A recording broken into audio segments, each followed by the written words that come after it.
మాట్లాడతారు environmental issues అని. చట్టాలని కాపాడాల్సిన ముఖ్యమంత్రి, చట్టాలని పరిరక్షించాల్సిన ముఖ్యమంత్రి తనే వైలేషన్ చేస్తా ఉన్నాడు. ఈ రోజున ఏదైనా మాట్లాడితే కథలు చెప్తారు వీళ్ళు. ఇది ప్రజలందరికీ తెలియాలి. ఇది అంటే మీరైతే చట్టాలను ఉల్లంఘించవచ్చు, వీళ్ళైతే చట్టాలను ఉల్లంఘించవచ్చు. మిగతా వాళ్ళు బయటకు వచ్చి చిన్నపాటి శాంతియుతంగా నిరసన తెలిపినా కానీ కేసులు, అరెస్టులు, అక్రమ అరెస్టులు.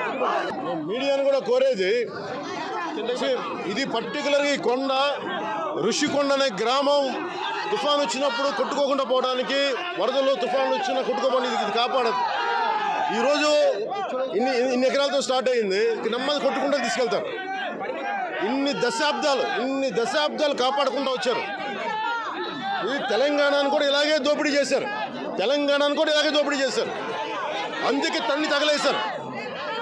ఉత్తరాంధ్రకు వచ్చి మళ్ళీ దోపిడీ చేస్తున్నారండి. ఇది ఆగాలి. ఇక్కడ ఉత్తరాంధ్ర ప్రాంతం శాంతియుతంగా ఉంటారని చెప్పి ప్రజలు దోపిడీ చేయడం అన్యాయం, అక్రమం. ఇక్కడ మూడు రాజధానులు అంటేనే పెద్ద మనిషి, ఒక్క రాజధానికి దిక్కు లేదు. కర్నూలులో లెజిస్లేటివ్ క్యాపిటల్ అని చెప్పి, జ్యుడిషియల్ క్యాపిటల్ అని చెప్పి లోకాయుక్తగా ఒక ఉప లోకాయుక్త కూడా పెట్టలేనాడు. మూడు రాజధానులు పెడతారంట. ఈ దోపిడీ ప్రతి ఒక్కరికి తెలియాలి.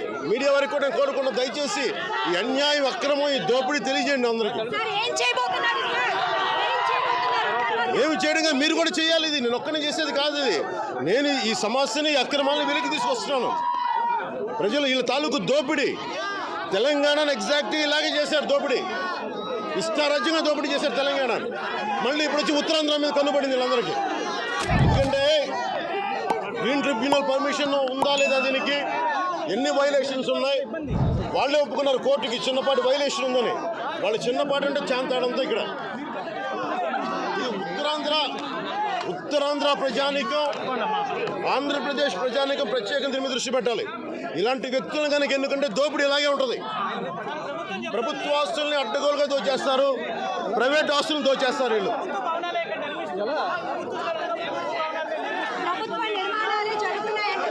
ప్రభుత్వ భవనం అంటే ఏంటి? ముఖ్యమంత్రిలో ప్రభుత్వ భవనం. ఎన్నిళ్ళు కావాలి ముఖ్యమంత్రికి? ఉన్నిళ్ళు సరిపోవా? ఒక మూల కూర్చోలేడా ముఖ్యమంత్రి? ముఖ్యమంత్రి కావాలంటే విజువల్ కావాలా?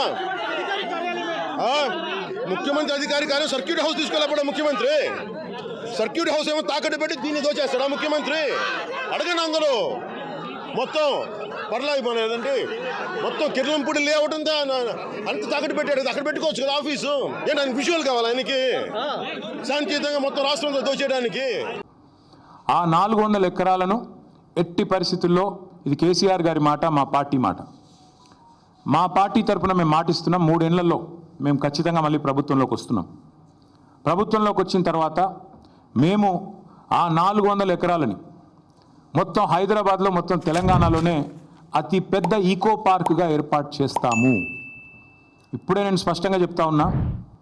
ఈరోజు ఎవరైనా రేవంత్ రెడ్డి విసిరే బిస్కెట్లకు ఆశపడి, రేవంత్ రెడ్డి చెప్పే మాటలకు ఆశపడి ఆ ల్యాండ్ 1 ఇంచ్ ఎవరన్నా కొనుక్కున్నా మళ్ళీ కుండ బద్దలు కొట్టినట్టు చెప్తున్నా, మమ్మల్ని తర్వాత అనొద్దు. ఖచ్చితంగా ప్రతి ఇంచు తిరిగి వెనక్కి తీసుకుంటాము. ఒక అద్భుతమైన ఈకో పార్క్, ఎట్లా అయితే ఒక సెంట్రల్ పార్క్ ఉంటుందో మ్యాన్హాటన్లో, ఆ స్థాయిలో ఒక అద్భుతమైన ఈకో పార్కును హైదరాబాద్ ప్రజలకి గిఫ్ట్. లీగల్గా కూడా కొట్లాడుతున్న విద్యార్థులు ఎవరైతున్నారో, ఎన్జిఓలు ఎవరైతున్నారో వారికి కూడా బరాబర్ చెప్తున్నాం, సపోర్ట్ చేస్తాం. This is not a political fight, this is a fight for the future of Hyderabad, for the future of Telangana. కాబట్టి ఖచ్చితంగా ఏ పర్యావరణవేత్తకైనా అండగా ఉంటాం. ఎవరెవరైతే ఈరోజు కొట్లాడుతున్నారో ఈ భూముల పరిరక్షణకు, భవిష్యత్ తరం పరిరక్షణకు, వారికి ముమ్మాటికి అండగా ఉంటాం. ఇక పనికిమాలిన మాటలు మాట్లాడుతున్న మంత్రులు, ఆడ ఏం లేదు బయోడైవర్సిటీ, ఇంత పెద్ద రిపోర్ట్లు ఉన్నాయి, అందులో ఏమున్నది ఏం లేదు. ఎన్ని రకాల స్పీషీస్ ఉన్నాయి, ఎంత ఫ్లోరా ఉంది, ఎంత ఫౌనా ఉంది, అక్కడ ఎన్ని పక్షులు ఉన్నాయి, ఎన్ని రకాల పక్షులు, మొత్తం డీటెయిల్స్ ఉన్నాయి. ఇది నా రిపోర్ట్ కాదు, ఇండిపెండెంట్ ఏజెన్సీస్, హెచ్సియులో పనిచేసే ప్రొఫెసర్లు తయారు చేసిన రిపోర్ట్. 1-2 కాదు, బోలెడు ఉన్నాయి. ఇక ఫోటోలు చూపెట్టాలంటే ఇవి ఏఐ జనరేటెడ్ ఇమేజ్లు కాదు. పాపం మంత్రులు కొంతమంది తెలిసి తెలియక ముఖ్యమంత్రి గారి ట్రాప్లో పడి ఏదో మాట్లాడుతున్నారు. మీ హెచ్సియు వెబ్సైట్లో ఉన్నాయి, కావాలంటే చూసుకోండి.